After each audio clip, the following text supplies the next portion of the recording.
بسم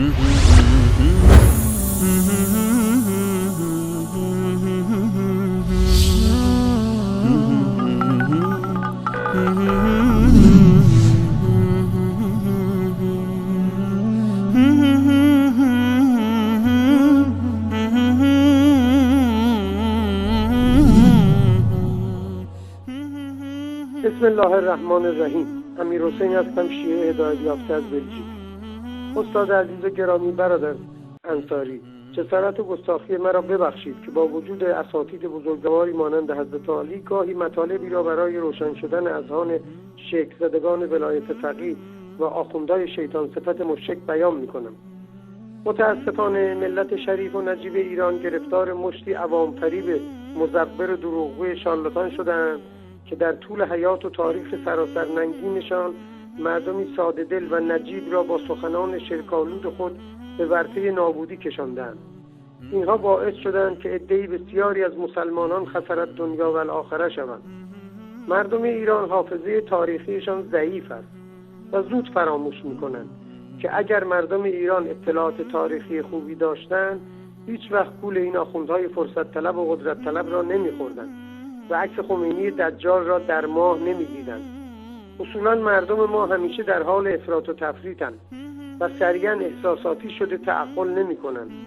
گفته‌های این آخوندهای دجال روباصفت را باور می‌کنند و با اینکه من خانواده‌ام از قشر مذهبی ایران بوده و هستیم، به جرئت می‌توانم بگویم که حتی افرادی که تمام قرآن را حفظ کردند و حافظان قرآن هستند و این دولت به ظاهر اسلامی با آنها جایزه هم می‌دهد و مسابقه قرائت قرآن هم می‌گذارد، فقط توتیوار آیات را حفظ کرده و معانی آن را نمی‌دانند که اگر می‌دانستند دنبال روی اینها نمی‌شدند. مثلا وقتی خداوند متعال در قرآن می‌فرماید الیس الله بکاف عبده که از بندگان و انسان‌ها سوال می‌کند که این سوال استفهامی است که ای بنده من، آیا خداوند برای تو کافی نیست؟ اگر خدا برای بنده کافی است، پس چطور پشت اتوبوس و مینیبوس و کامیون می‌نویسند بیمه ابوالفضل؟ اگر اعتقاد دارند چرا پس از تصادف به شرکت بیمه مراجعه می‌کنند؟ باید خسارت خود را از شرکت بیمه ابوالفضل بگیرند. اگر به همین آیه توجه می‌کردند نمی‌رفتند دنبال بندگان صالح خدا و حاجت دنیوی یا اخروی خود را از آنها بخواهند. اگر مردم ایران مسلمان و موحد بودند چطور می‌شود که ندای غیر الله سر می‌دهند و یا حسین و یا فاطمه و یا ابوالفضل و یا رقیه می‌گویند؟ اگر به آیه کل من علیها فان توجه می‌کردند می‌فهمیدند که پیامبر و سایر موحدین و اهل بیت پیامبر همه فانی هستند و آنکه باقی است خداوند ذوالجلال و الاکرام است. اگر دقت می‌کردند که قرآن می‌فرماید هو حی القیوم دنبال کسی دیگری نمی‌رفتند. اگر ایمان داشتند که خداوند از رگ گردن با آنها نزدیک‌تر است که هزینه نمی‌کردند و راه نمی‌افتادند و 1000 یا 2000 کیلومتر بروند مشهد و از امام رضا رحم الله حاجت بگیرند.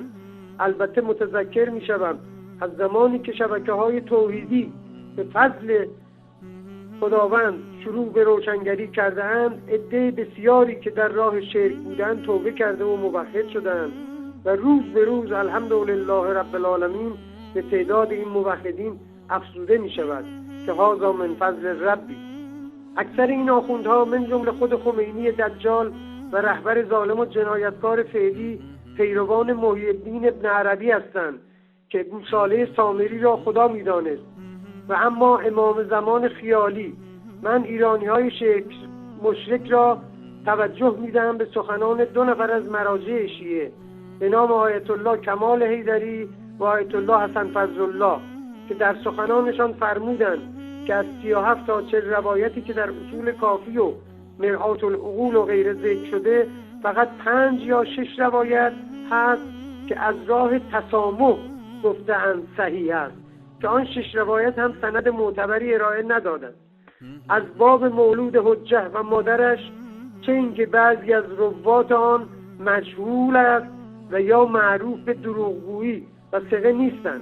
به همین دلیل رجوع می‌کنند به کتاب‌های اهل سنت مثل ابن حجر عسقلانی که از طریق کتاب‌های اهل سنت و جماعت وجود امام موهوم خود را ثابت کنند، در صورت که اهل سنت برابر حدیث پیامبر اسلام اعتقاد دارند که امام زمان هنوز به دنیا نیامده و وقتی هم که به دنیا بیاید نامش محمد ابن عبدالله است که البته از ران مادرش به دنیا نمی آید.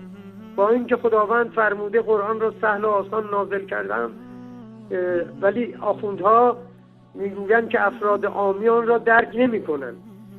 من جمله لؤلؤ و مرجان و عروة الوثقی و مرج البحرین یلتقیان و غیره. بار خدایا شر این شیاطین را از سر امت اسلامی کم کن و به درک اسفل السافلین وارد نما. و السلام علیکم و رحمت الله و برکاته.